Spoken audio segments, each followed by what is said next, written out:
Hello, everyone. My name is Eric, and it's now December 14th, 2020. And the name of this particular video is going to be The Courage of Glenn Greenwald and Other U.S. Whistleblowers. Okay, so of course, Glenn Greenwald lives in Brazil, and it would be very difficult for him, or I should say rather difficult for him to live here considering what he's exposed as far as the United States crimes.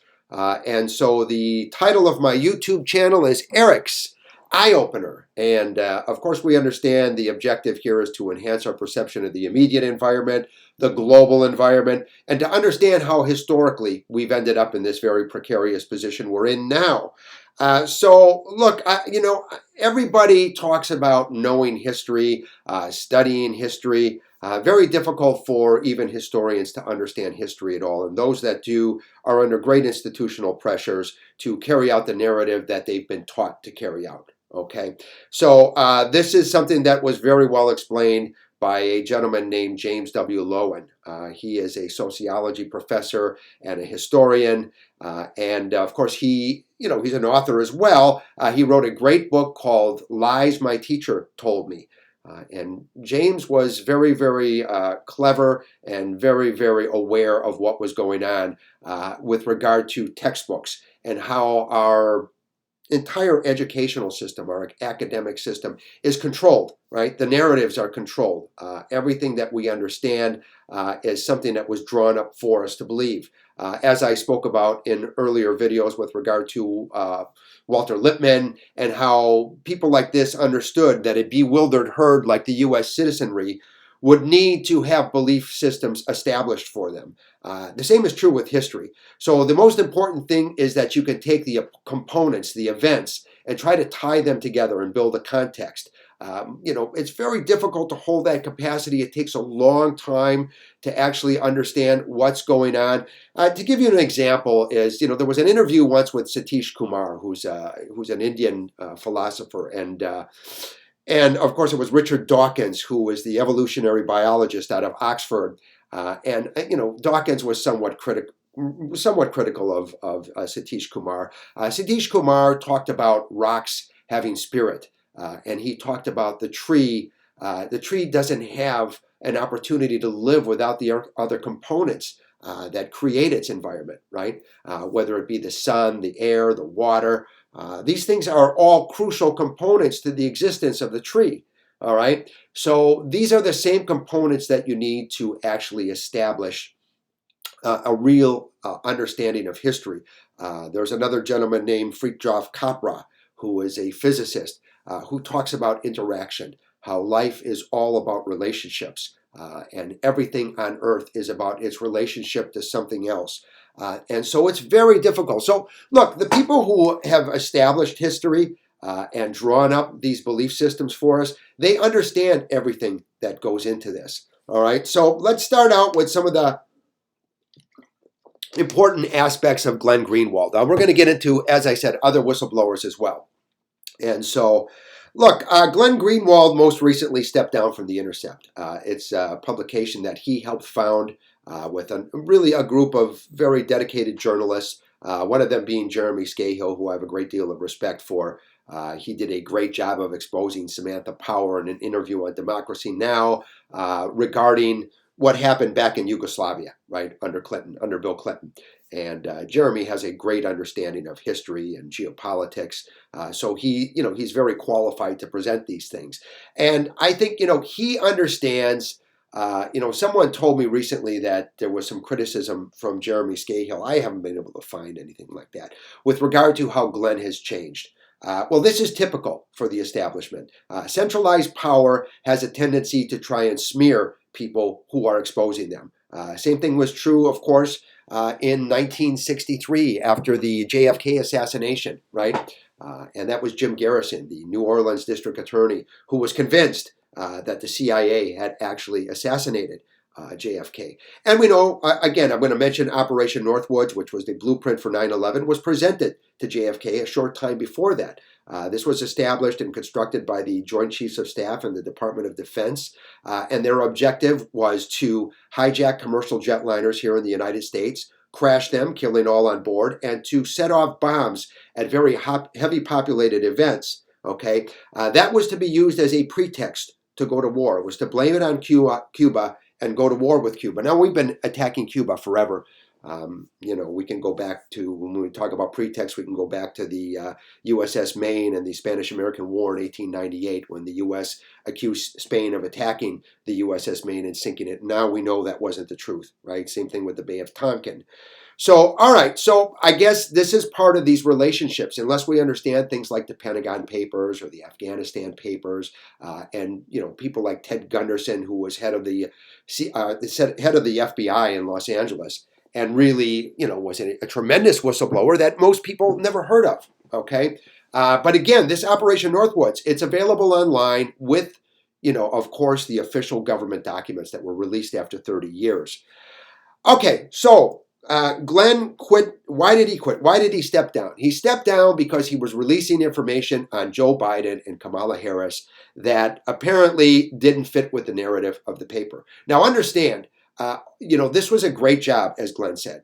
You received, of course, huge amounts of money and really didn't have to produce that much. And there were a lot of benefits because this publication is owned by a billionaire, all right?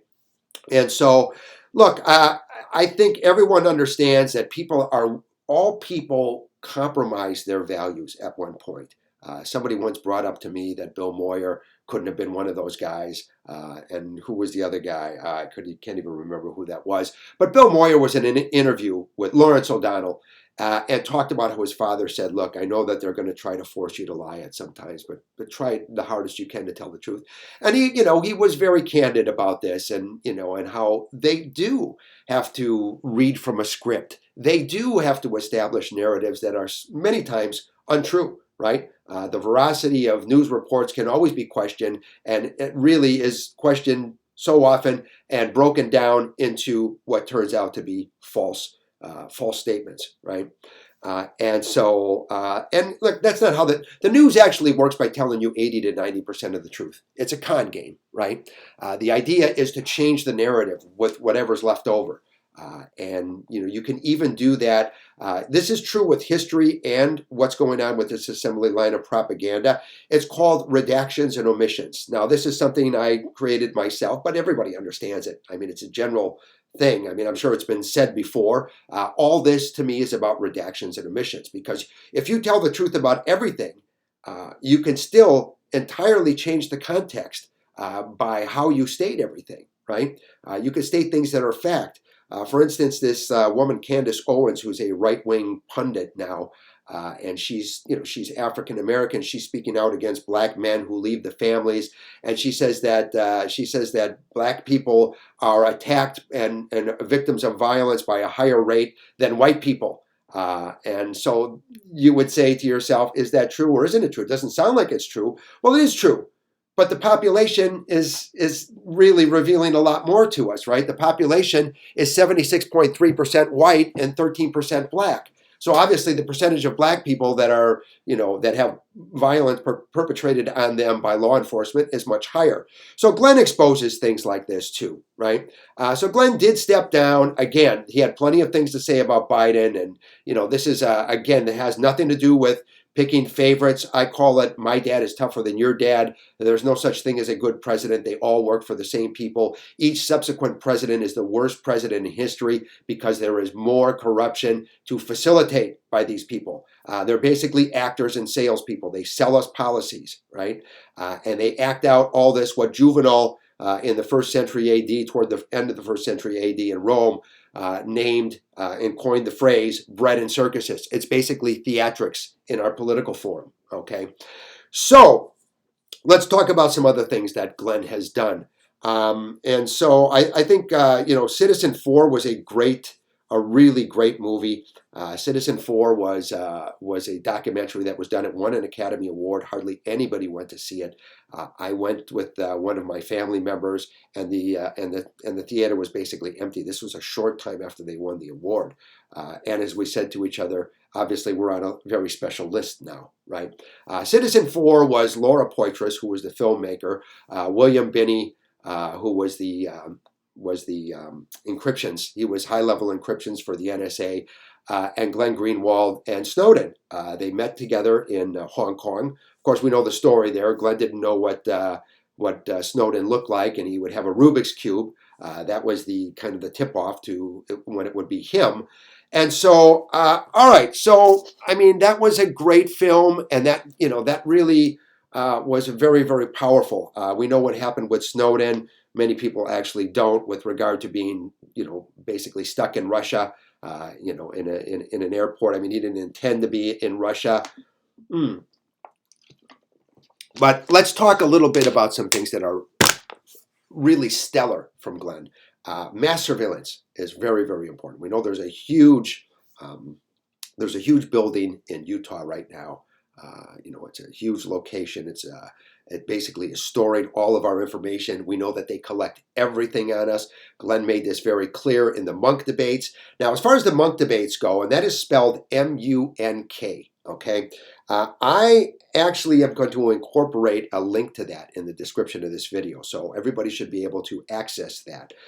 So Glenn did a terrific job. He had a Lexus, I don't know, it was a computer tech guy from Canada. But they were going against Michael Hayden, who was former head of the NSA and former head of the CIA here. Like many of these whistleblowers, Michael Hayden once said, we're the best in the world at manipulating elections all over the world. We'll get to that when we get to Russiagate. So it's actually so ridiculous that we actually speak about Russiagate the way that we do. But, okay, the Munk debate's very, very important. At one point, Glenn talks about basically, what's it called? It's actually called new collection posture, okay? And that is very revealing. It's at about 29 and a half minutes into the video. And it really exposes these people as the phonies that they are. So, they are debating, once again, Michael Hayden, former head of the CIA and NSA at different times, of course, and Alan Dershowitz, the government attorney. Okay, so that is very interesting. I think everybody needs to take a look at it. It's an hour and 33 minutes. You can probably move ahead a little bit by skipping the introduction, but I think it's a good idea for everybody to watch the introduction, right? I might add to one of the things I forgot to say at the beginning of this video is that we always have to keep in mind that a small group of people with regard to history have always controlled the masses. And they've always monopolized the wealth. And we are on the pinnacle. We're on the precipice of the largest wealth transfer in history. We're watching it happen before our eyes. Our government is literally stealing tens of trillions of dollars, even I would say over 100 trillion. There's been so many trillions of dollars that have gone missing continuously. And they're not going to tell us everything as far as the numbers and where we're at regarding this. So, all right, so that's the new collection posture we talked about. Russiagate is very, very important. As Noam Chomsky said, the Democratic Party has been a laughing stock around the world for believing in something as foolish as Russiagate. Now, did the Russians interfere in our elections? Probably, to some extent, but who cares? I mean, people don't realize, again, the extent of the United States interference in other countries' elections, and in Russia predominantly. We almost destroyed Russia and the world. As a matter of fact, Putin saved the world. I'm a big fan of Stephen F. Cohen. And when he talks about what happened with Yeltsin, with Boris Yeltsin, Yeltsin was basically an alcoholic. After the wall came down in 1991, and of course James Baker made his promise to Russia that that was to Gorbachev at the time, because the wall came down in '89, but I think it was February of 1990, February 9th or something like that. He made a promise that we would never step an inch closer. And he was talking about NATO to the Russian borders. Now we have missile launchers in Romania and Poland. We have them completely surrounded, as do we with China. And if you look at Iran, calling Iran the greatest state sponsor of terrorism in the world, obviously it's the United States. And it's the banks that own the United States, right? They own our military.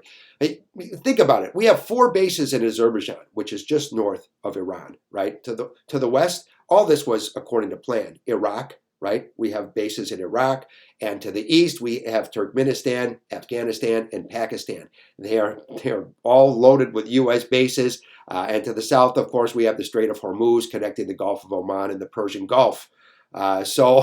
I mean, all that controlled. In 1988, we sunk half of Iran's navy for drilling in their own Persian Gulf for oil, and shot down a commercial jetliner over Iranian airspace. And that was when, George W. Bush, as vice president under Reagan, said he'll never apologize for America, no matter what the facts are. I mean, this is kind of what's going on. All right. So obviously, Glenn has made a lot of contributions. I suggest people watch his interviews. Maybe I'll incorporate a couple of them into the description of this video. And so I did mention other whistleblowers. And so if I forget anybody, it doesn't mean that I don't have the highest reverence and respect for all of them, right? Snowden and Julian Assange. And obviously, we have people like Chelsea Manning and a reality winner, and great, I mean, really incredible young people like Jeremy Hammond and Aaron Swartz, who are young hackers. Hammond, I think, will be released from prison soon. Aaron Swartz, unfortunately, committed suicide in prison. Who knows if that was his decision or if that was the result of outside forces, or I should say inside forces, right? But very unfortunate. The United States says they have protections for whistleblowers. Well, what they mean by that, again, this is one of the big deceptions. What they mean by that is anybody that reports whistleblowers that expose them, those are the people that are protected, right? The other people go straight to jail or are killed or whatever. And so we live in a society that's really, it's very, very unfortunate, right? And as William Casey said, as director of the CIA in 1981, he said, "We'll know when our disinformation program is complete, when everything the American public believes is false." Okay? Think about that. He's not the only one. Michael Hayden has told us many things like that. As I said, Michael Hayden was former head of the NSA and former head of the CIA. Of course, we heard this from Mike Pompeo. Mike Pompeo came out and told us, he laughed like Hillary Clinton when she murdered Muammar Gaddafi. He said that the CIA lies, cheats, and steals. And we know, I seen this in an interview with Glenn, at one time the left was actually onto the intelligence agencies. They knew that everything they said was a lie with regard to foreign policy, but now they've totally taken sides with the intelligence agencies. These narratives on Russia and Putin are just entirely false. And I don't think I really finished talking about what happened with Yeltsin. So the idea was that the United States was exploiting mineral rights and energy rights in Russia. Right after Gorbachev, I mean, that became easy. Once Yeltsin became president in 1991, he was an alcoholic, as I said, and so he was a patsy for the United States and for the oligarchs in Russia. So they were profiting from the sales to the United States, and of course, the United States was actually helping to extract these resources, and so the Russian people were getting totally screwed. I mean, they were already totally screwed because we destroyed the economy of Russia. Of course, we destroyed the economy of Russia from 1979 to 1989. Of course, it was the Soviet Union then, but that was when they were in Afghanistan. And as Hillary Clinton told us, we used the Mujahideen. We use all terrorist organizations all over the world. Of course, that's what happened with the Mujahideen. It branched off into all these terrorist groups, right? ISIS and Al-Nusra Front and Al-Qaeda. That's one of the problems, that this is the reason for Russiagate as well, and trying to criticize and smear Julian Assange. Rachel Maddow was a big part of that. She's such a tool of the establishment. He exposed the emails from, who was it? Geez, it was Jake Sullivan to Hillary Clinton, talking about how we owned Al-Qaeda. These were our troops, basically, right? All the terrorist groups, because Al-Qaeda, of course, branched off into all these other groups. And so this is what whistleblowers do. They bring us the truth. They're really the only way that we're able to get the truth from any type of media, right? And so it's all alternative media. We know that Aaron Maté recently spoke to the Security Council of the United Nations, bringing up the evidence of the inspectors and lead inspector from the OPCW, the Organization for the Prohibition of Chemical Weapons, regarding the 2018 gas attacks. Jose Bustani came out to support them. He was the former head of the OPCW. So, I mean, you don't hear this on the news. Not even Democracy Now! Has taken this on. He won an Izzy Award for exposing Russiagate and, how phony it is. Again, did Russia interfere? Mildly, to say the least. There were some Facebook ads that were placed in Facebook that were actually criticizing Hillary Clinton, right? I mean, this is actually so very, very sad. And so, yeah, this is this. I mean, you want to talk about interference with elections? I mean, of course, the United States has invaded Russia. They invaded Russia. Let's not even get into that. I want to go straight to 1996 when Yeltsin was up for re-election. This alcoholic that was a tool, really a puppet of the United States. He had less than a 3% approval rating. Right? As I said, the economy was decimated before that, and by the time he was up for re-election, less than a 3% approval rating. Bill Clinton spent more than $1 billion to reinstall him, and we bragged about it. We put it on the cover of Time magazine. And the idea here that Stephen F. Cohen was trying to tell us why Putin saved the world, and that's, I don't think Cohen ever said that directly, because he was under a great deal of course, scrutiny for all his, he took a lot of hell for everything he did in defending Putin, because the United States narrative, think about it, once we were cut off from the resources there, we were ready to smear Putin. We thought he would be another puppet, right? So did the oligarchs. He's still beholden to them to some degree, and you have to be. But the problem is Russia almost fell apart at that point. In the 1990s, it almost collapsed. If it had collapsed, as Cohen said, they had the hugest stockpiles of biological, chemical, and nuclear weapons there. They would have fallen into the hands of people that could have destroyed this planet or all life on this planet, right? People don't even think about that. What Putin actually meant to the people of Russia, they're still going through hell there. But that's been a product of the banks. And so let me just remind everybody that people were starving in Eastern, well, I would say it's now today Eastern Europe, but what was really pretty much Western Russia and many parts of Russia back in the Russian Revolution, the times of the 1917. But all this is a product of the banks. Okay, so we understand that I go back to Hammurabi. Michael Hudson likes to talk about Hammurabi, 1792 BC to 1750 BC in Babylonia. He was king. And he had his mathematicians calculating interest rates and compound interest rates, devising and designing new and sophisticated forms of economic systems, even back then, okay? So they understood that you control the money supply and you can control the people, right? That's one of the ways that a small group of people controls and monopolizes all the wealth and controls the masses, all right? They use basically psychology to control the masses and fear. I made the comparison, when I talked about James Warburg, Paul Warburg. James Paul Warburg was Paul's son, who would repeat what Paul said. Paul said it. Basically, he said that we will have a one world government whether we like it or not. It's just a question of how it will be arrived at, either by consent or conquest, right? And so I used Huxley as an example of the consent. Obviously, it was arrived at by both. Huxley wrote Brave New World, and he used drugs and also basically manipulation, mass hypnosis to control the people. The drugs assisted in that. And as he said in his interview with Mike Wallace in 1958, they'll probably incorporate additives into our food, air, and water to make us more malleable and complacent at one point, and also, more willing to perform whatever their agenda is. Or to basically complement their agenda. And so, we saw the opposite with 1984. They arrived at the same totalitarian system, but of course, Orwell used fear and terror to arrive at it. And we've seen both used, okay? But the idea here is these banks, they control the money supply.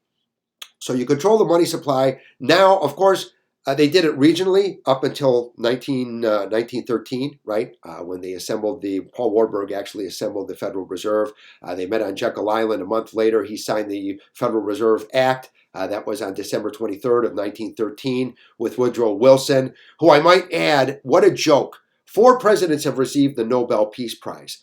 Teddy Roosevelt, Woodrow Wilson, Jimmy Carter, and Obama. They're all horrible presidents. They're all warmongers, including Jimmy Carter. You could actually refer to Jimmy Carter as a genocidal maniac. But Woodrow Wilson started World War I, and that was in cooperation with the banks. That was their plan. And if you understand history, I can't go through all these things right now. But it's horrible that these people have won a Nobel Peace Prize for basically destroying the world in many ways, creating a world war. As horrific as World War I and World War II, of course, led to it. With regard to that, we had FDR. But all right, so I'm still working on this. I haven't gotten it past the money supply yet. But the idea is that when you control the money supply of the globe, which is what that gave them the opportunity to do, it worked up to the point where they actually created the petrodollar in 1971, right? And so, as Kissinger said, and Kissinger, who sent most of our young men and women to war for probably 65 years, was famous for a quote, not that famous because most people haven't heard it. Military men are nothing more than dumb, stupid animals, used as pawns in foreign policy. Now, we know they're not dumb, stupid animals. That's the way these people feel about them. But they are used as pawns in foreign policy. These wars are only about making money for the bankers. Smedley Butler, who was the most decorated general in U.S. history at the time of his death in 1940, understood this very well. He said there was only 2 things we should ever fight for: our homes and, of course, the Bill of Rights, the first 10 amendments of the Constitution, right? So Kissinger said, control the oil supply and you'll control nations. Control the food supply and you'll control the people. Now, as I said about James W. Lowen, describing how our textbooks are actually written by, I don't think I actually explained that well either. James W. Lowen, actually, and the last name is Loewen, explained that our textbooks are actually written by centralized power, but they're endorsed by reputable historians and intellectuals. The idea here is that, we have the false understanding that it was written by the people who endorsed the books, but this is not true. He also said there are passages he can cite that are, repeated in different books about different topics. So all this is a matter of control. I've collaborated with history professors from around the world, historians, one of them in particular from the Sorbonne in France, who told me a great deal about the books that were redacted after the United States stole the victory from war from Russia in 1945. And so that's very big too. But you can see here, so there's actually 5. The 5th, so we control the money supply globally. We control the oil supply. We control the countries. We control the food supply. We control the people. We control the publishers and the academics, the education system. We control what people believe. We also utilize the media for that. That was Operation Mockingbird in the early 1950s. Of course, Bill Clinton helped to consolidate the media outlets when he deregulated the FCC. And the last one is making people believe that voting for a president will help their cause. This is absolute nonsense. As Emma Goldman said, Emma Goldman, of course, being one of the founders of the Wobblies Union, one of the greatest women activists in our history, along with people like Lucy Parsons, the great orator, and Jane Addams. But of course, Goldman said, if voting worked, it would be illegal. Okay, they would never let us vote. Socrates and Plato and Aristotle understood this. So did James Madison. If you have, of course, and Chomsky said it very well, under capitalism, there's no such thing as democracy. It's impossible. Of course, the people at the top of the money supply that control the pyramid control every facet of this system, right? That's why we have these lobbyists. People are aware of it, but they still have these false belief systems instilled in them to make them believe that voting for a president can change things. You probably would say, okay, this changed and this changed. Those things are totally overshadowed by the things you never hear about. And those are the dealings with war that every president promotes these wars, promotes the wealth transfers to Wall Street, and erodes perniciously your civil liberties, which are actually gone. Obama did a great job with that, and so did the Federal Reserve by recognizing the talent of Barack Obama to deceive people as a constitutional attorney and wipe out the First Amendment by prosecuting more whistleblowers under the Espionage Act than all presidents combined, right? He also destroyed the Fourth, Fifth, Sixth, and Seventh Amendments with his National Defense Authorization Act of 2012, of which he was sued by Chris Hedges, and co-plaintiffs were Noam Chomsky and Daniel Ellsberg, and there were others, right? They won the case, but it was overturned again. The executive power of the banks is impossible to circumvent, and so they have complete control. We no longer have any rights. That was an extension. That National Defense Authorization Act of 2012 was an extension of W. Bush's Patriot Act, right, which was sold to us as a temporary suspension of habeas corpus. And as, of course, Ben Franklin told us over and over again, any people that are willing to give up their rights, their civil liberties for the attainment of safety or, of course, I would say, assumed safety, deserve to have neither rights nor safety, right? So, look, this is very, very powerful stuff. And I think, I hope that I gave everybody a good idea of what's going on. When I talk about these whistleblowers, look, I should also try to give credit to people like Chris Hedges. I don't think I've mentioned him. He's a fabulous I did mention him because he was the one that actually sued Obama for the National Defense Authorization Act of 2012. So, yeah, and of course, I mean, Obama arguably, look, I don't want to pick on one president. Of course, it was as ugly as can be. And same thing with Trump. I mean, Trump was the most divisive president we have ever seen in history. And it continues now. We're seeing, he literally destroyed the economy of the United States. And it doesn't matter what economists are telling you. This is a false narrative that has been purveyed upon the people. The economy was destroyed in 2008 already, right? As Michael Hudson says, there was no growth. We were in contraction since 2008. The only small amount of growth was maybe for the top 5% of people that were making money. Everybody else was getting screwed. Asset prices continued to rise and wages going down. Relatively speaking, and benefits disappearing.